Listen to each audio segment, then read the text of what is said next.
बहुत काम है, आज तुझे स्कूल जाने की जरूरत नहीं है। लेकिन दादी, आज तो स्कूल में मेरा टेस्ट है। अरे एक दिन स्कूल नहीं जाएगी तो ऐसी कौन सी तेरी कलेक्टर की पढ़ाई छूट जाएगी। वैसे भी मैं देख रही हूँ आजकल तो बड़ी ढीठ हो गई है। अपनी दादी की बातें सुनकर बिंदु नाराज हो जाती है। तभी उसकी माँ कहती है, अरे बिंदु, इतनी छोटी बात पे मुंह फुलाने की क्या जरूरत है। दादी बिल्कुल सही कह रही हैं। लड़कियों को तो घर के काम काज सीखना चाहिए। अरे बहू, रमेश के लाड़ प्यार ने इसे बिगाड़ रखा है। कम से कम तू तो मेरी बात समझती है।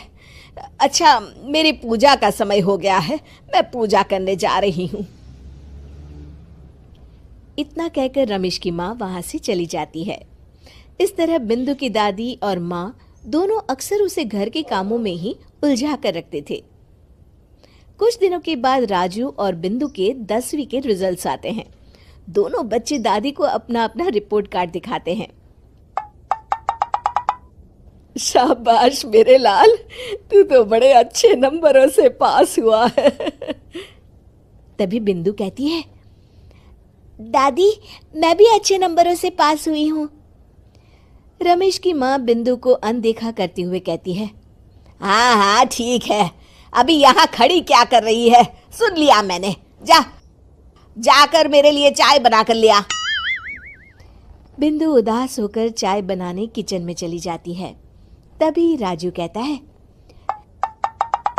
दादी, मैं क्रिकेट के कोचिंग सेंटर में एडमिशन लेना चाहता हूँ। अरे वाह राजू बेटा, ये तो तूने बड़ी अच्छी बात कही। तू कल ही अपना एडमिशन करा ले, जितनी भी फीस होगी मैं दे दूंगी। अरे एक दिन मेरा पोता विराट कोहली बनेगा। इस तरह अक्सर रमेश की माँ अपनी पोती बिंदु के साथ दुर्व्यवहार करती थी। कुछ दिनों के बाद रमेश की माँ और उसकी पत्नी दोनों सास बहू मिलकर राजू का एडमिशन अच्छे स्कूल में करवा देते हैं, लेकिन बिंदु का एडमिशन नहीं करवाते। इस बात से नाराज होकर बिंदु अपनी दादी से कहती है, लेकिन दादी, मुझे भी आगे की पढ़ाई करनी है। अरे क्या करेगी आगे की पढ़ाई लिखाई करके हैं? आज से ये पढ़ाई का भूत अपने दिमाग से उतार दे। इतना कहकर रमेश की माँ वहां से चली जाती है। उस दिन के बाद से बिंदु की पढ़ाई हमेशा के लिए छूट जाती है और उसकी दादी उससे घर के सारे काम करवाना शुरू कर देती है। इस तरह उसका सारा दिन घर के कामों में ही बीत जाता था। कुछ दिन बीत जाते हैं और एक दिन रमेश छुट्टियों पर घर आता है। बिंदु को घर के काम करते हुए देख उससे कहता है, अरे बिंदु बेटा, तुम स्कूल नहीं गई? पिताजी, दादी ने मेरा एडमिशन कराने से मना कर दिया है। वे कहती हैं घर पे रहकर घर के काम करना सीख। अपनी माँ का ये बर्ताव देख रमेश को बहुत गुस्सा आता है और वो अपनी माँ से कहता है, माँ, ये तुमने क्या किया? आगे की पढ़ाई के लिए स्कूल में बिंदु का एडमिशन क्यों नहीं करवाया? अरे बेटा, लड़की जात है, ज्यादा पढ़ लिख कर क्या करेगी?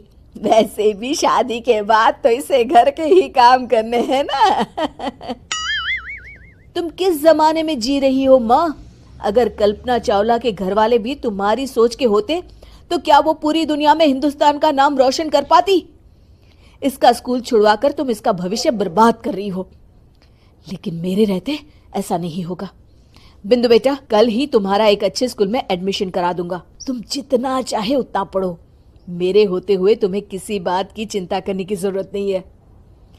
अपने पिता से हौसला पाकर बिंदु खुश हो जाती है और कहती है, जी पापा, मैं खूब मन लगाकर पढ़ाई करूंगी और बड़ी होकर डॉक्टर बनूंगी। ये हुई ना बात, शाबाश मेरी बेटी। शिक्षा, लड़का हो या लड़की, हमें दोनों को आगे बढ़ने का मौका देना चाहिए।